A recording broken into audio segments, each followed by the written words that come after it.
wanted to come and just do a quick follow-up to that word yesterday that I shared. I tried to reach out to my wife's nephew again about getting an update as to what is going on, what is he hearing. Sent a text message back.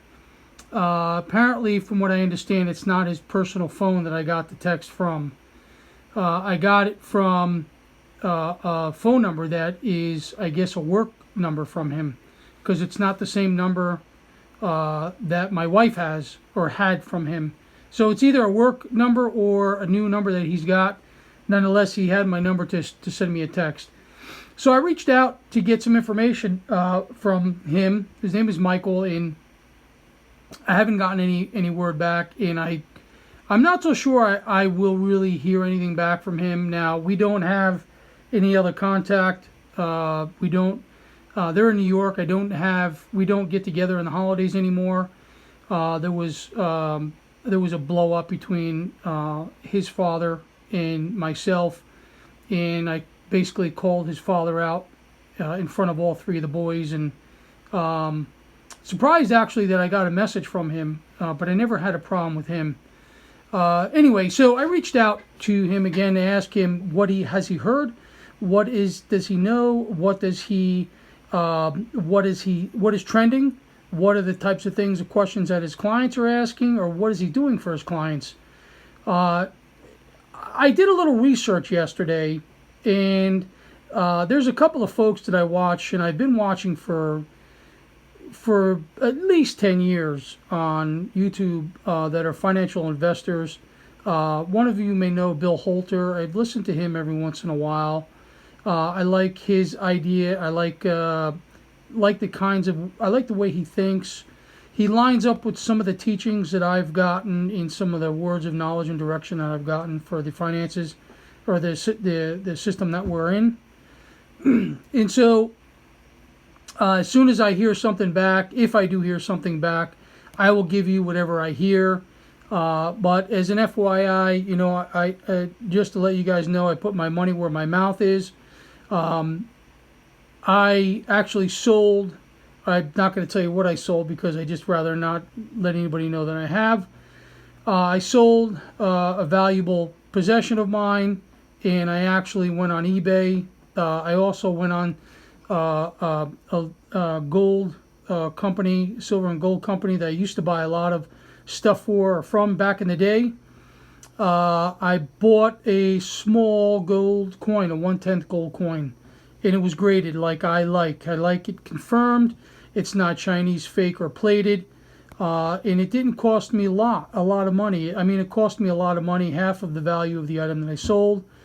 And I'm going to take the rest of the money and buy. I'm going to buy a couple of filters for my Pro Pure water filtration.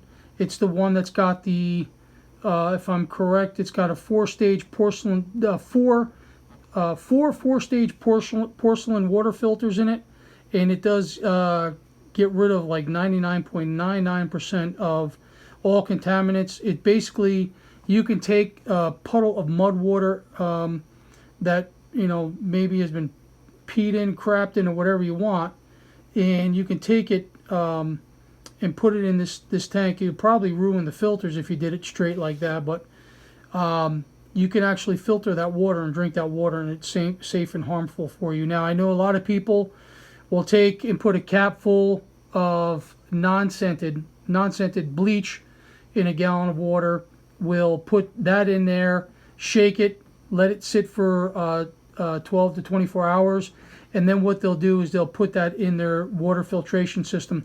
And in that case, you don't need a Pro Pure or Berkey water filtering system. You can use one of those common, the things you put under the sink that's got the little filter kits in them, and you can pour that in there and put that water after it's set for 24 hours in there. And sometimes that double filtration with the bleach, the non-scented bleach in there, will give you at least a gallon of water per day. Now, the only problem with doing that is those little cartridges don't last long when you put water, contaminated water, with bleach in it. Now, many people don't know that. They think, okay, well, the water's better than what it was if you pull it out of the tap. Unfortunately, bleach has a very hard reaction to those filters, and the filters are not very well. I mean, if you need to filter something and that's all you have, that's a good idea to use them. So I'm going to buy some more filters. I'm going to buy I need to buy another propane tank, and I need to buy a couple of, those starters. They were good for lighting candles if you're going to need to use candles, your kerosene lanterns. Be careful with kerosene lanterns. Everybody knows the hazard to that. But there are other alternatives that you could use. You can use for lighting. I would recommend, again, think about food, water, medicine, and then think about cleaning items like toilet paper, toothpaste, underarm deodorant, body soap, and maybe you can research and Google alternatives, homemade remedies with baking soda as cleaning remedies. You can use baking soda for a lot of things. You can use it for your body, your teeth. You can use it for cleaning surfaces. You can use baking soda for a lot of things. Excuse me. So that's just a quick update. Now I want to respond to 2 comments that we got to the videos yesterday. One was, where do we go from here? Where do we go from here now? I responded to both comments. I think ultimately what we need to do is just continue to be patient, because there are a number of things that still can happen and appear to be happening. Now, don't use the same old status quo or normal behavior to what has happened. There has been rumors or news about, many of you don't know, but United States was classified as a corporation back in the 70s. And that was a part of allowing the Federal Reserve, which is not federal, to mandate our currency, control our currency and our interest rates in our nation. It's overseen by a non-American corporation, foreign entities. And it is believed, now do your research, it is believed that Trump ended that corporation. Therefore, Biden is the president of nothing, or a non-existent entity. Though he's going through the steps, the procedures, in this inauguration, he's really producing or moving forward in a manner that really has no authority.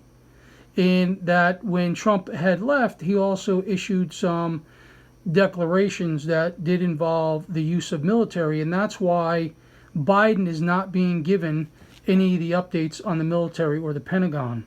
Because of behind-the-scene things that many people are not aware of.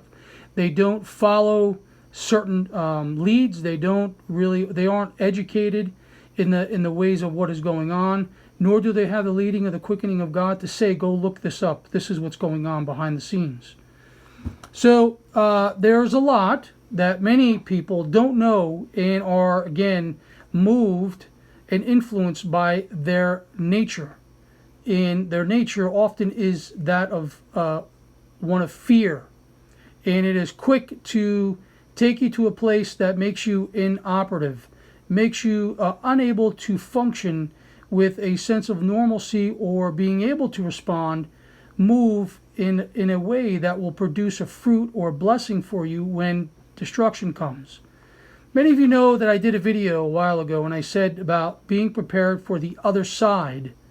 Being prepared for what is coming. And when many people have seen documentaries or stories of war, you have often learned or had seen where there would be people just wandering, roaming in streets, aimlessly not knowing where they're going or why they're even moving, not knowing what they're going to do the next minute, where they're going to eat, they're going to drink, are they going to be killed, are they going to be murdered, are they going to be taken to a camp? And they just wander aimlessly because fear and hopelessness has gripped them to the point where they cannot function. And that is the one benefit of having the perspective from this channel here, having the perspective from a man of God that's been smack dab in the middle of the preparing mentality, and how to equip yourself, strengthen your understanding and your ability to function within that stress. And so for those of you that are here, I hope that this message is encouraging to you. And sorry, I'm coming to you from the office, and I'm in late tonight having to take care of some papers. And so leave a thumbs up and leave your comments and leave your suggestions. Certainly not only to get some feedback from me, but for those that are here. We've got I think 45 subscribers now, and I wasn't so sure I'd have any. So I want to say thank you and welcome to every one of you, and please partake here. And if you can, give a thumbs up, share on your social media channel, and let's get the word out there. Trying to bring a different perspective to preparing, a minister's perspective of preparing and staying focused, being strong in our minds, in our spirit, being strong in our focus, and following through with the things that we know we should be doing. God bless every one of you, and we'll talk to you again soon.